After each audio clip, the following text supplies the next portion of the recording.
Alright, so in this video, we're going to create the icing on top. So that is slightly tricky because we need to do a few modifications. So primarily we're generating a helix. So a very simple way to generate a helix is to do it via a copy node. Okay, so I can just take, if I take a line and if I take a single point, right, if I take an add, and I'll generate one point, I'll take a transform and move it in, let's say, X. And we'll take the line, I'll give it a resample. And let's say I want maybe 120 points. So I'll take about 120 points. And I'll generate the curve view. So the curve view essentially just generates a value going from 0 to 1, starting from the first point to the last point. So you can technically get like a gradient, which is very useful for, which is technically like the length of the line, but just not putting it between 0 and 1. So it's very useful for doing a whole bunch of things, and we will be using it right now. So you do this. So we have one point which is here, and then we have our line, and then you take a copy stamp, and all you do is, see, so it'll just go straight up like that. Turn off transform cumulative and say number of degrees that you want it to spin into the point number. So we'll do at ptnum, and there you go, you'll get a helix. And so if I do an add here, this is what we get. So we take an add and we come into polygons and just do by group, and there you go, you get a helix. So this is the simplest way to do a helix, like without having to do anything too fancy. But what I want to do is I want, like, if you see the icing on a cake, it's sort of like you tend to do like there are more curves at the bottom, and then it sort of becomes taller towards the top, and it also sort of squishes in, right? So it's sort of like it's more conical. Okay, so what I'm going to do is two things. Firstly, I want, like, these points that I have, you know, they're all uniformly placed. I want more points towards the base and less points towards the top. That's the first thing I want to do. And the second, I also want to adjust the P scale to make sure that it sort of tapers inwards. Okay, so the first and foremost thing is, how much do we want to push it out? So we want to push it out to something slightly less than the size of our circle. So the circle size is 0.6. So we'll do right click, copy parameter, come to transform, and right click, paste relative reference, minus 0.04. Yeah, so it's slightly smaller, or let's go minus 0.1. So it's fairly small. Okay, so this is the first thing. Now let's start to adjust this. So I'm going to take this and we'll do a wrangle. And what I want to do is I want to take the y height. So I'll do p dot y is equal to ch ramp, and I want to call it, let's call it y, and we'll take at curve view.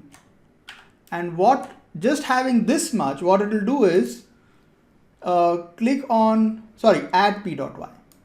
So at p dot y, okay, and then click here, and see what we should get is, we get, like, you know, starting from 0 going all the way to 1, we get the basic line back, but now it's going from 0 to 1. Like our original line is also 1, and this is also going from 0 to 1.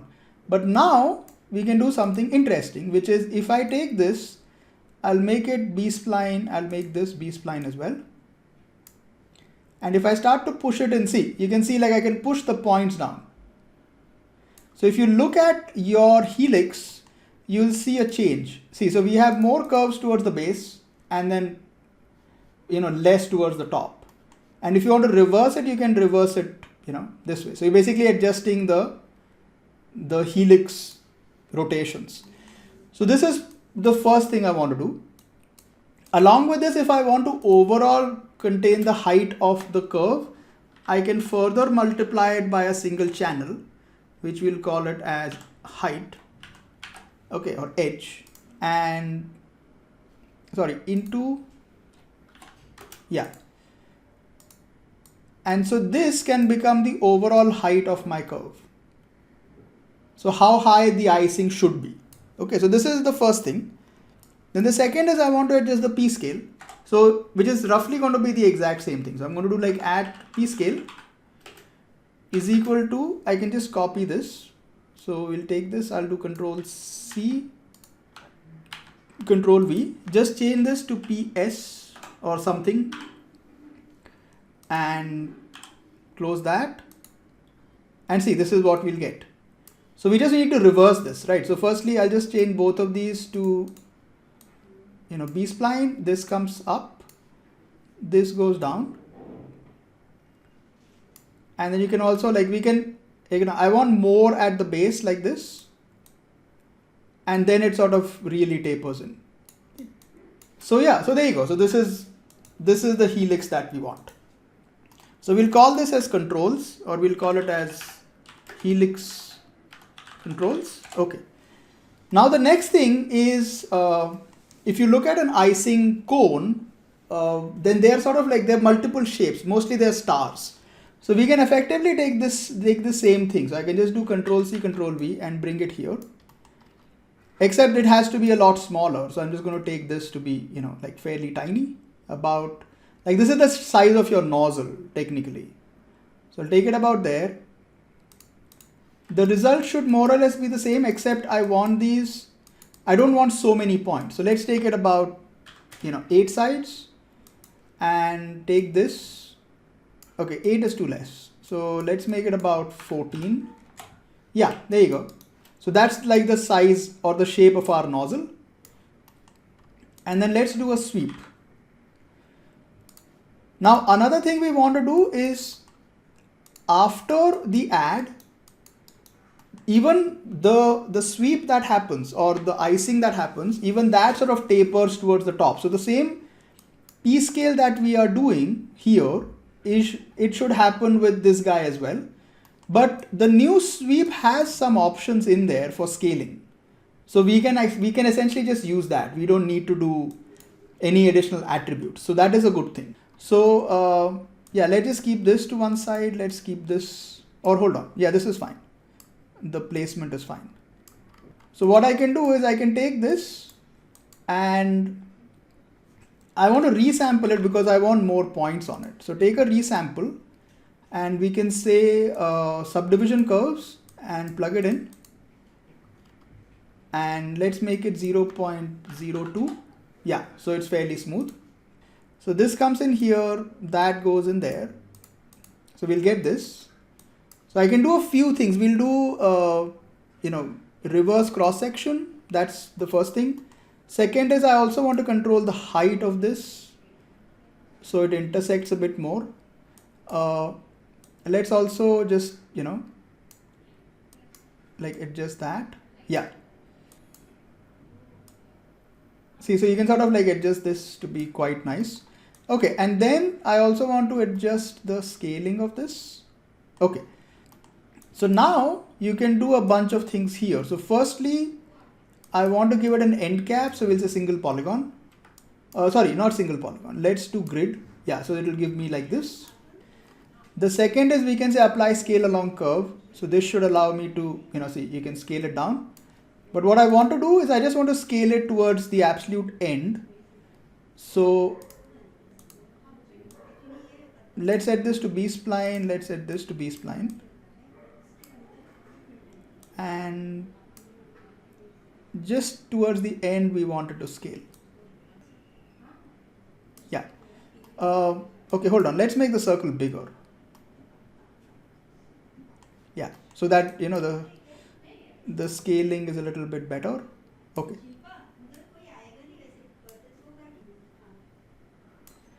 And even the P scale I want to adjust. So some things you need to sort of just, tweak to make sure that you're getting the result that you want. Yeah, okay. Okay, another thing I want to do is I just want to twist it. Okay, so this is good, but we just want to twist it. So just come here, you'll get rolls and full twists. So you can try to roll it, see. You can also do full twists. Yeah, so there you go. This is perfect. This is exactly what we want. And now I just want to make it smoother. So we do the same thing. Most of this is going to be VDB based. Okay, so we can just take a VDB from polygons and 0.01, maybe lesser. Yeah, and then VDB smooth. Because what this allows, it basically allows everything to sort of just blend together. See, so this looks a lot nicer. This otherwise won't be possible. Like you can try to do Gaussian, but that blurs it a little too much. But Gaussian is a great way to do ice cream if you want to. Let's go a little bit lesser. So 0.005. Yeah, I think this is okay. Yeah, I think this is good. And now what we can do is I can just take the same line. We had the group over here, the top group. So let's just take this. Let's take it, let's do an alt click here so we can plug that in. Okay. And I can take this line and push it really up. Okay, the one thing you can do is if you don't want this to sort of branch out and start looking really confusing, you can do an object merge. Okay, and just sort of reference this and just bring a separate node over here. So what I can do is I can take a null here and I can call it out, let's say main curve, because what I want is we want to place it on top, right? We want to place it on top of our cake. So I can just take an object merge and we can just drop the main curve here and then, bring this over here. So now what I can do is I can do copy to points. We'll plug in this guy, which is essentially just the line, and we want top, and then this comes in here. See, so this is on top. Of course, we need to convert this. So just take a convert. We'll say convert VDB to polygons. Yeah, there we go. So this is fairly dense, but again, it's fine. Like how much is this? So this is about 200,000. Okay. If you want, what you can do is there is an option here called adaptivity. So if you increase adaptivity, if I make it 0.1, you'll see that it sort of reduces the polygon count. Okay, like it checks the curvature and then reduces accordingly. But yeah, I think 0.01 is fine. Yeah, it brings it down to about 140,000. And then let's also do one thing. Let's take, all of this. So we'll do Control C, Control V. Yeah, so let's just, we'll plug in the curvature over here. Yeah, see, there you go. So let's just, we'll call it icing and let's make it 0.4. Okay. And let's make it, let's make it like a light pink or something. I know you can probably look up some references and, do a better job. So we can call it, icing A, and let's make like 3 of these. So we'll do Control C, Control V. This is icing B, and we'll do icing C. Yeah, so let's take icing B and let's push it slightly towards yellow. Yeah, if it's not showing, that means we again have an issue with convert. So let's just, yeah, there we go. And lastly, let's try to make this, and let's make it green. I don't know. We get green icing. Yeah, actually, that's not bad. Okay. And let's make this slightly greenish as well. Okay. So if we merge these together, or we put it through a switch again. So let's take a switch and, we'll plug these in. And so if we switch this, see, so we have 3 different icings. And what I can do is I can take the switch here. Eventually, we're going to change this entire method. so we're not going to do it this way. So I'm going to take this switch, we'll do right click, copy parameter, come in here and do paste relative reference. And let me just merge this together. So I'll do like Alt and merge it in. So we have this. What you also want to do is maybe you want to take a transform and just move it up a little. So just take a transform and just move it slightly up. Yeah, which is fine. Okay. And so now what happens is, let's just do one thing. Let's take this guy on top. Yeah, okay. I don't like that color. Let's go white with this. Okay, I think we can work with that. So what happens now is that if I come into this one and if I do a switch, you'll see that, everything changes. So we have our three different, cupcakes. The paper remains the same, but we're going to do, texturing for the paper. But these colors we're going to directly use for rendering.